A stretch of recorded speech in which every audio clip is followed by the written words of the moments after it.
हाँ भाई, तो हम लोग लास्ट वीडियो में पढ़ चुके थे मेंस्ट्रुअल साइकिल तक। अब हम पढ़ने वाले हैं आज के टॉपिक में फर्टिलाइजेशन। ठीक है, फर्टिलाइजेशन वाले टॉपिक में हम इम्प्लांटेशन तक पढ़ेंगे, उसके बाद इम्प्लांटेशन, देन हमारा चैप्टर क्या हो जाएगा, कंप्लीट हो जाएगा। ठीक है, तो चलिए स्टार्ट करते हैं। ठीक है, तो अगर हम बात करें मेंस्ट्रुएशन साइकिल के बाद का टॉपिक है हमारा फर्टिलाइजेशन। तो फर्टिलाइजेशन में क्या होता है, क्या क्या प्रोसेस होते हैं, तो ड्यूरिंग क्वाइटस क्या क्या होता है, ड्यूरिंग क्वाइटस, क्वाइटस मतलब मीटिंग। ठीक है, ड्यूरिंग मीटिंग क्या क्या होता है, मेल और फीमेल जब एक दूसरे के कॉन्टेक्ट में आते हैं तब क्या क्या होता है। ठीक है, तो इसमें हमको याद रखना है, semen is released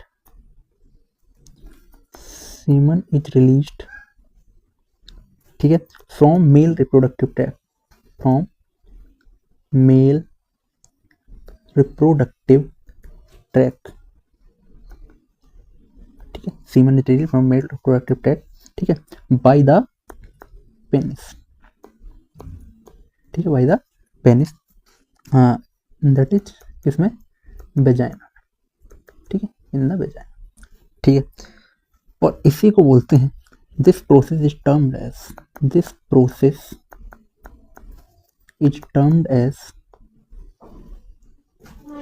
इसी प्रोसेस को क्या बोलते हैं, इसी प्रोसेस को बोलते हैं इंसेमिनेशन। ठीक है, इंसेमिनेशन। ठीक है, ड्यूरिंग क्वाइटस पहला क्या होता है, इंसेमिनेशन। अब हम बात करें तो सबसे पहले स्पर्म कहाँ से आया, पेनिस से, टेस्टिस से, पेनिस से निकला, रिलीज हुआ। ठीक है, तो रिलीज्ड इन वेजाइना। ठीक है, वेजाइना से कहाँ जाएगा, सर्विक्स, सर्विक्स से कहाँ जाएगा, uterus, enter into uterus, enter into uterus. ये तो यूटेरस में पहुंच गया। ठीक है, यूटेरस। ठीक है, अगर हम बात करें ओवम की, या oocyte की, सेकेंडरी oocyte या ओवम की, तो इसमें क्या होगा भाई, released by ovary, released by ovary. ठीक है, ओवरी से कहाँ जाएगा, फिमरी, फिमरी जो फिंगर लाइक प्रोजेक्शन थे, फिमरी से कहाँ, इनफंडिबुलम। ठीक है, इनफंडिबुलम से कहाँ जाता है, इनफंडिबुलम से कहाँ, इनफंडिबुलम से एम्पुला। ठीक है, और एम्पुला आपको अच्छे से याद रखना है कि ampulla is the site of fertilisation, जहां ओवम और स्पर्म क्या होते हैं, मीट होते हैं। ठीक है, अब ये वाला पॉइंट हम नोट कर लेते हैं, जैसे समझो फॉर एन एग्जांपल। ठीक है, ये फिमरी, ये ओवरी, ठीक है, और ये यूटेरस, इस तरीके से ये स्पर्म पहुंचा। ठीक है, ओवम इधर से आया, इस एम्पुलरी रीजन, इसमें आया एम्पुला में। ठीक है, तो ampulla is the site where ovum and sperm meet, that is called fertilisation. ठीक है, तो ampulla is the site of fertilisation.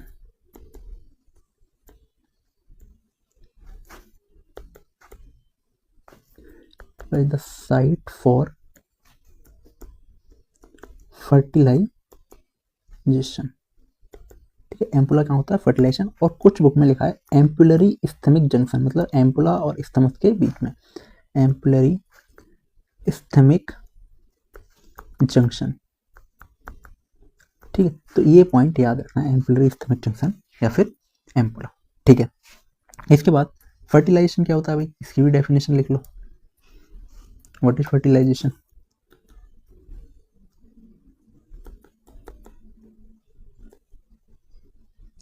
What is fertilisation, तो फर्टिलाइजेशन इज क्या, simultaneous meeting of ovum and sperm, simultaneous meeting of ovum and sperm. ठीक है, तो ये रहा हमारा फर्टिलाइजेशन तक का पॉइंट। अब समझते हैं कि फर्टिलाइजेशन तो हो गया, उसके बाद क्या क्या होता है। ठीक है, आया समझ में इतना। ठीक है, अब पढ़ते हैं कि इंसेमिनेशन जो हुआ, इंसेमिनेशन मतलब release of sperm in female reproductive tract, उसके बाद क्या होता है, उसके जस्ट क्या क्या प्रोसेस होते हैं। ठीक है, तो ड्यूरिंग इंसेमिनेशन,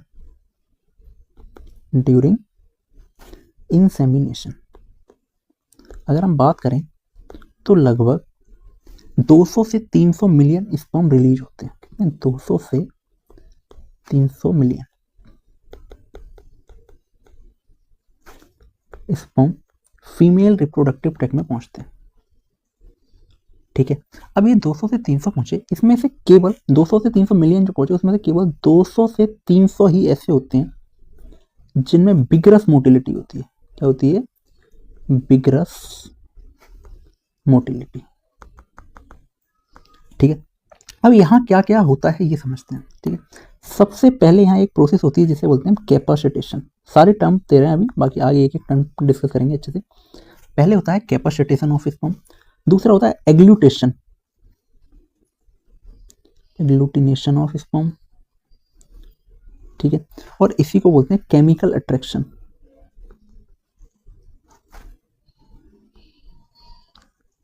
ठीक है, केमिकल अट्रैक्शन। इसके बाद होता है एक्रोसोमल रिएक्शन।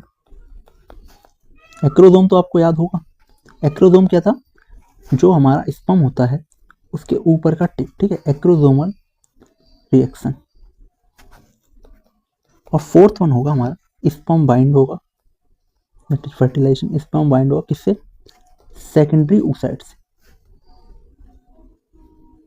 Secondary oocyte। और इसी को बोलेंगे हम क्या, सिनगैमी।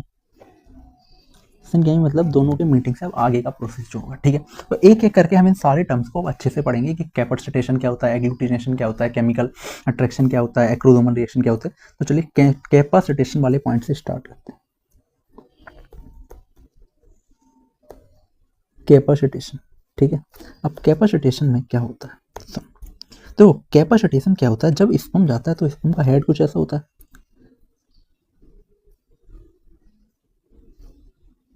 ये स्पर्म होता है। ठीक है, तो इस स्पर्म के हेड पर कुछ कुछ ग्लाइकोप्रोटीन लगे हुए होते हैं। क्या होते हैं, ग्लाइकोप्रोटीन। ये ग्लाइकोप्रोटीन जब होते हैं, जब ये फीमेल में पहुंचते हैं, फीमेल रिप्रोडक्टिव ट्रैक में पहुंचते हैं, तो ये ग्लाइकोप्रोटीन क्या हो जाते हैं, रिमूव हो जाते हैं। ठीक है, अब रिमूव हो जाते हैं तो ये बिना ग्लाइकोप्रोटीन का हो जाता है इस तरीके से। ठीक है, अब इसमें ऑब्वियसली वेट ज्यादा है, अभी इसमें वेट ज्यादा है, ग्लाइकोप्रोटीन इसमें वेट क्या है, कम है, तो मोटिलिटी किसकी ज्यादा होगी, ऑब्वियसली इस वाले की ज्यादा होगी। तो यहाँ हमको याद रखना है कि इसकी होती है स्लो मोटिलिटी। ठीक है, और इसमें फास्ट एंड बिगरस मोटिलिटी। ठीक है, फास्ट या इसी को बोलते हैं Y plus movement, Y plus movement. ठीक है, तो ये कैपेसिटेशन वाला पॉइंट रहा। ठीक है, अगला पॉइंट है हमारा एग्लूटिनेशन। देखो कैपेसिटेशन हो गया, अगला है एग्लूटिनेशन। ठीक है, समझते हैं भाई एग्लूटिनेशन क्या होता है। एग्लूटिनेशन, ठीक है, या इसी को हम एक टर्म और दे रहे हैं, केमिकल अट्रैक्शन।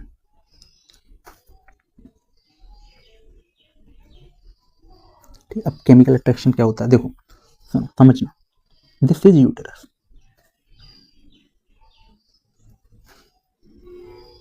ठीक है, अब एक मंथ में अगर हम बात करें, कोई एक oocyte एक ओवरी से रिलीज होगा, या तो इससे होगा या इससे होगा, या तो इस वाली से होगा या इस वाली से होगा। मान लो इस साइड से हुआ और स्पर्म पहुंचा, या यहाँ तक स्पर्म पहुंच गया। अब स्पर्म को क्या पता इधर जाना चाहिए या इधर आ जाना चाहिए। ठीक है, कहीं तो जाएगा ना वो, तो ये कहाँ जाएगा ये डिसाइड करते हैं यहाँ पर लगे हुए कुछ केमिकल, जो किस पर लगे होते हैं, स्पर्म एंड ओवम दोनों पे। तो इन केमिकल्स का क्या होता है, आपस में अट्रैक्शन होता है। ठीक है, और इसी अट्रैक्शन को क्या बोलते हैं, एग्लूटिनेशन या केमिकल अट्रैक्शन। ठीक है, तो इसे लिख देते हैं थ्योरी में, लैंग्वेज में, स्पर्म एंड ओवा, स्पर्म एंड ओवा has chemical receptor,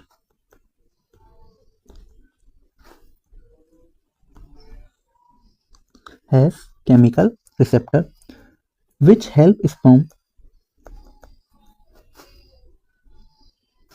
which help sperm to reach ova, to reach ova या ovum.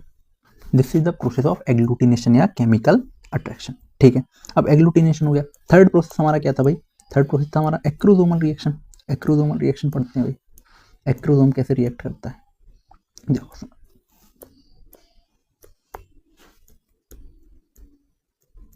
Acrosomal reaction. ठीक है, अब एक बार हम सेकेंडरी oocyte का स्ट्रक्चर अगर याद करें तो वो कैसा था। सेकेंडरी oocyte कुछ इस तरीके से होता था। ठीक है, इसके ऊपर एक लेयर और होती थी, डबल लेयर होती थी। ठीक है, डबल लेयर होती थी, मैंने बताया था, इसको क्या बोलते थे, जोना पेलुसिडा, जोना पेलुसिडा।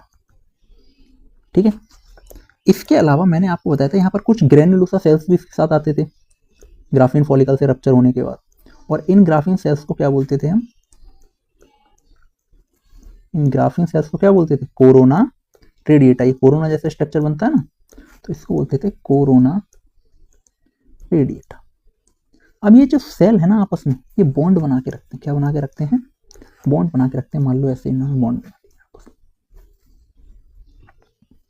ठीक है। इस तरीके से ये एक दूसरे से बॉन्ड बना के रखते हैं, ठीक है। अब ये जो बॉन्ड है, इन बॉन्ड का नाम होता है hyaluronic acid bond. Hyaluronic acid bonds, ठीक है। और ये हमारा क्या रहा बीच में? Secondary oocyte. अब भाई ये स्पर्म आया, तो इस स्पर्म को कहाँ जाना है? सेकेंडरी ओसाइट तक जाना, तो इसको ये बॉन्ड तोड़ने पड़ेंगे। तो ये बॉन्ड तोड़ने के लिए जो स्पर्म होता है, जैसे मानो,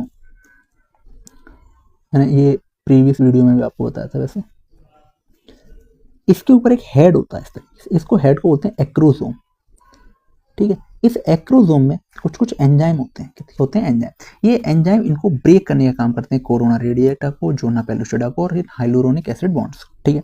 ये जो एंजाइम होते हैं 3 टाइप के होते हैं। कितने टाइप के होते हैं? 3 टाइप के। 3 टाइप के कौन कौन से होते हैं भाई? सबसे पहले आते हैं CPE। नाम से पता लग रहा होगा ऐसा, corona radiata penetrating enzyme. Corona radiata penetrating enzyme, ठीक है, पहला पॉइंट। दूसरा है हाइलुरोनाइडेज। ये क्या करेगा? हाइलुरोनिक एसिड को तोड़ेगा। ये किसको तोड़ेगा? कोरोना रेडिएटा को। और zona pellucida lysin, zona pellucida lysin, ठीक है। तो हमको समझ में आया भाई वो अपने औजार, अपने हथियार साथ में लेके जा रहा है, ठीक है। 3 एंजाइम होते हैं एक्रोसोम में। कितने एंजाइम होते हैं? 3 एंजाइम एट ऑल, जो पूरा ये काम करते हैं, ठीक है। तो अगर मैं इसकी डेफिनेशन लिखना चाहूँ अपने वर्ड्स में, किसकी? एक्रोसोमल रिएक्शन की, ठीक है। तो एक्रोसोमल रिएक्शन की हमारी जो डेफिनेशन होगी वो कुछ ये होगी। Sperm acrosome head, sperms acrosome head, acrosome bracket में हेड, ठीक है, हैड डिफरेंट एंजाइम,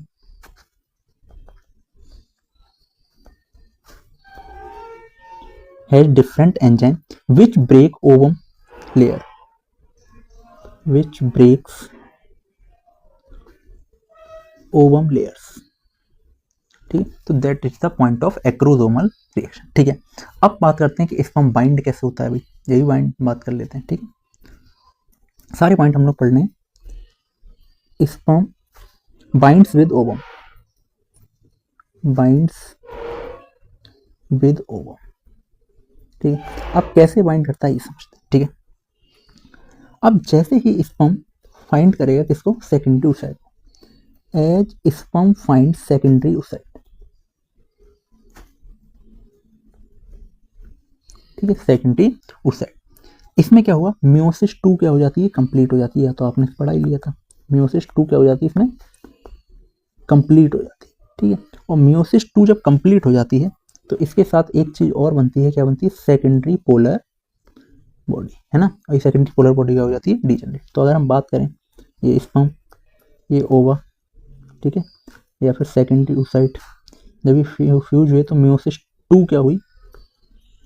कंप्लीट हुई। और मियोसिस 2 कंप्लीट हुई तो एक तो बना सेकेंडरी पोलर बॉडी और एक बन गया हमारा ओवम। क्या बन गया? ओवम, ठीक है। अब इस ओवम में आगे क्या चलता है ये समझते हैं, ठीक है। अगला जो टॉपिक था हमारा वो था सिनगैमी, है ना, सिनगैमी, ठीक है। सिनगैमी क्या? फ्यूजन ऑफ स्पर्म एंड ओवा टू फॉर्म जाइगोट, बस इतना सा। फ्यूजन ऑफ स्पर्म एंड ओवा टू फॉर्म जाइगोट। अब भाई जाइगोट बनाने का प्रोसेस समझते हैं क्या होता है। तो यहाँ तक हमने ये सारे पॉइंट क्या कर लिए? डिस्कस कर लिए, जो हमने अभी लिखे थे। Capacitation, agglutination, acrosomal sperm bind to secondary oocyte बनता है, ठीक है, ड्यूरिंग इंसेमिनेशन। इंसेमिनेशन के क्या क्या हो रहा था वो सिनगैमी तक हमने पढ़ लिया, ठीक है। अब जो सिनगैमी हुई उसके बाद जो हमारा रिजल्ट बना ओवम, अब हम उसका देखेंगे क्या होगा, ठीक है। तो उसका देखेंगे, उसमें होता है क्लीवेज। इस टॉपिक को बोलते हैं क्या? क्लीवेज। सुनो कैसे। मान लो ये बना हमारा क्या? ओवम, ठीक है। कितना सेल है अभी? एक सेल है। इससे क्या बनेगी? इससे 2 सेल बन जाएंगे, 2 से कितने बन जाएंगे, 4 सेल बन जाएंगे भाई, 4 से कितने बनेंगे भाई, 4 से 8 बन जाएंगे, 8 हो गए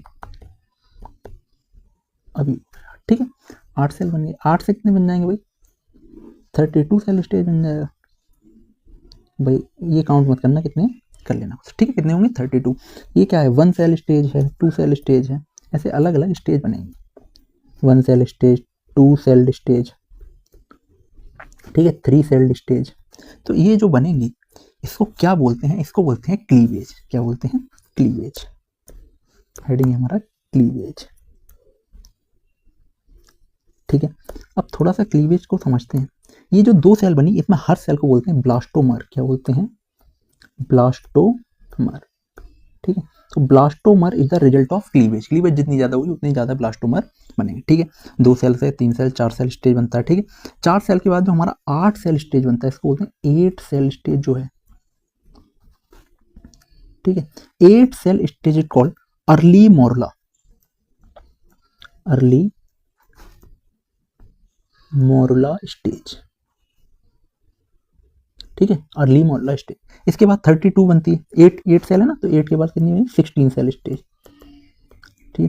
16 सेल को बोलते हैं लेट मोरला, क्या बोलते हैं, लेट मोरला, ठीक है। और इसके बाद जो बनेगी दैट इज 32 सेल स्टेज, कितनी, 32 सेल स्टेज है, इसको बोलते हैं ब्लास्टोसिस्ट, क्या बोलते हैं, ब्लास्टोसिस्ट, ठीक है। समझ में क्या आया हमको, हमारा टॉपिक है क्लीवेज, हमारा टॉपिक क्या है, क्लीवेज, इसको समझते हैं, ठीक है। क्लीवेज में क्या क्या होता है ये समझते हैं, ठीक है। तो क्लीवेज जैसे ही जाइगोट बनता है उसमें क्या होते हैं, सेल डिवीजन होते हैं, ठीक है। तो इसमें लिखते हैं ड्यूरिंग एम्ब्रियोजेनेसिस, ड्यूरिंग एम्ब्रियोजेनेसिस, ठीक है। एम्ब्रियोजेनेसिस में zygote undergo cell division, zygote undergo cell division, ठीक है। और इस सेल डिवीजन को क्या बोलते हैं हम, सेल डिवीजन को ही क्या बोलते हैं, क्लीवेज, ठीक है। और अगर हम एम्ब्रियोजेनेसिस की बात करें तो इसको क्या बोलेंगे, इसकी डेफिनेशन है process of development of embryo, process of development of embryo, ठीक है, आया समझ में, ठीक है। अब जो ये प्रोसेस स्टार्ट होता है क्लीवेज, ये कहाँ से स्टार्ट होगा भाई, इस्थमस से स्टार्ट हुआ, ऑब्वियसली एम्पुला पे क्या हुआ, फर्टिलाइजेशन हुआ, तो ये स्टार्ट होता है इस्थमस से, और इस्थमस से होते होते कहाँ तक पहुंचता है, यूटेरस तक, ठीक है, कहाँ तक पहुंचता है, यूटेरस तक, ठीक है। और जितने भी डॉटर सेल बनते हैं, डॉटर सेल जो बनते हैं, जैसे एक सेल था उससे 2 बने, 2 से 4 बने, तो उन सबको क्या बोलते हैं, ब्लास्टोमर्स, क्या बोलते हैं, ब्लास्टोमर्स, ठीक है। ये तो हमारा पॉइंट रहा। इसके अलावा हमने पढ़ा कि जो 8 सेल स्टेज होती है, क्या होती है, 8 सेल स्टेज, उस 8 सेल स्टेज को हम क्या बोलते हैं, अर्ली मोरला, ठीक है। 16 सेल स्टेज जो होती है उसको क्या बोलते हैं, लेट मोरला, और 32 सेल स्टेज को क्या बोलते हैं, ब्लास्टोसिस्ट। यही ब्लास्टोसिस्ट जो होता है वो यूटेरस की बॉल पे जाके क्या हो जाता है, चिपक जाता है, दैट इज इम्प्लांटेशन, ठीक है। तो क्लीवेज वाला पॉइंट क्लियर हुआ, ठीक है। अब हम बात करें इस ब्लास्टोसिस्ट की, तो इस ब्लास्टोसिस्ट में क्या क्या होता है थोड़ा सा ये समझ लेते हैं, ठीक है। देखो ब्लास्टोसिस्ट, दिस वन इज ब्लास्टो, ठीक है। इसमें ऐसे ही आउटर लेयर होती है, इसमें बहुत सारे ऐसे सेल्स होते हैं, और इन सेल को हम क्या बोलते हैं, ट्रोफोब्लास्ट, ट्रोफोब्लास्ट, आउटर कवरिंग जो है सेल्स की बनी ट्रोफोब्लास्ट, ठीक है। इसके अलावा इसके अंदर बहुत सारे सेल्स भी होते हैं,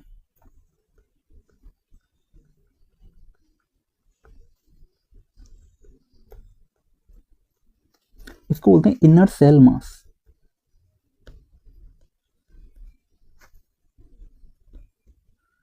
क्या बोलते हैं, इनर सेल मास, ठीक है। और ये जो कैविटी रिमेन रह जाती है, जैसे अगर मैं बात करूं कि this cavity which is remaining, ठीक है, इसको बोलते हैं ब्लास्टोसील। क्या बोलते हैं? ब्लास्टोसील।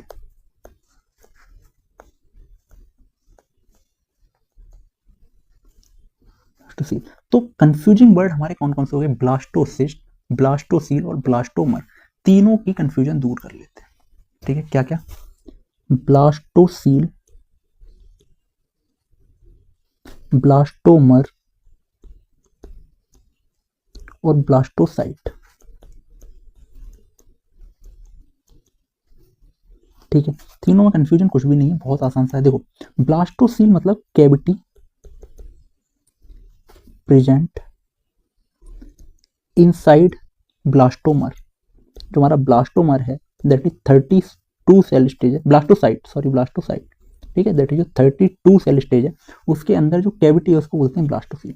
ब्लास्टोमर होता है जितने भी डॉटर सेल बने, डॉटर सेल जितने भी बन रहे हैं, किससे? क्लीवेज से, उसको क्या बोलते हैं? ब्लास्टोमर। और ब्लास्टोसाइट क्या है? जो 32 सेल स्टेज है दैट इज ब्लास्टोसाइट।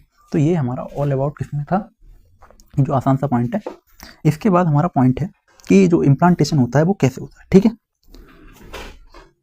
इसमें जो इनर सेल मास होता है ना, इसमें एक पॉइंट और याद कर लो, इनर सेल मास में थोड़ा सा एक्स्ट्रा पॉइंट है, इसमें स्टेम सेल्स प्रेजेंट होते हैं, ठीक है। क्या होते हैं? स्टेम सेल प्रेजेंट होते हैं, ठीक है। स्टेम सेल्स क्या होते हैं? टोटीपोटेंट सेल, जिनमें पोटेंसी होती है न्यू सेल बनाने की, ठीक है। तो potency to give rise new cell, give rise new cell.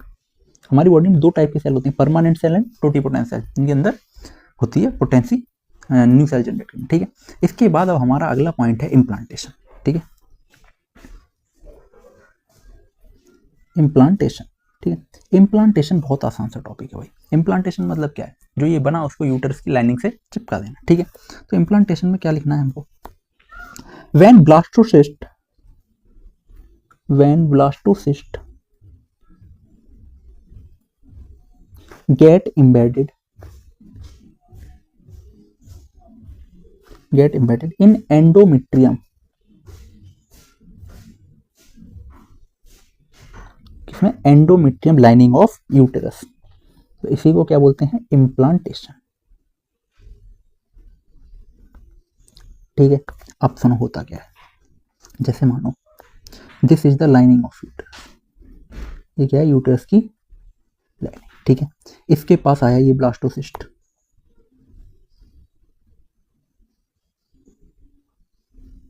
ठीक है। इसके अंदर इनर सेल भी होंगे, इनर सेल मास ये रहा, ठीक है। कैविटी भी होगी, ठीक है। ये आया, तो इसको लिख देता हूँ मैं ICM, और ये येलो क्या है? ट्रोफोब्लास्ट है, इनर सेल मास, ठीक है।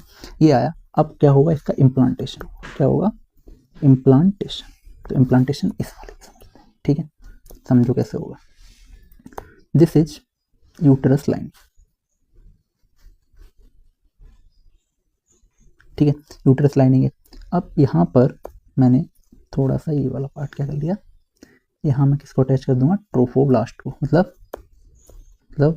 ब्लास्टोसिस्ट को, ठीक है। तो ये हो गया अटैच इस तरीके से,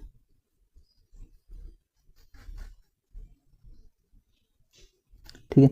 अब ये जो है, जो हमारा क्या है? ट्रोफोब्लास्ट है। ये दो टाइप में डिवाइड हो गया। कुछ सेल हैं इसकी, ये बाहर पहुंच जाते हैं इस तरीके से, कुछ सेल इसके क्या पहुंच जाते हैं? बाहर पहुंच जाते हैं। तो इस वाले को क्या बोलते हैं? इस वाले को बोलते हैं सिंट्रायोट्रोफोब्लास्ट,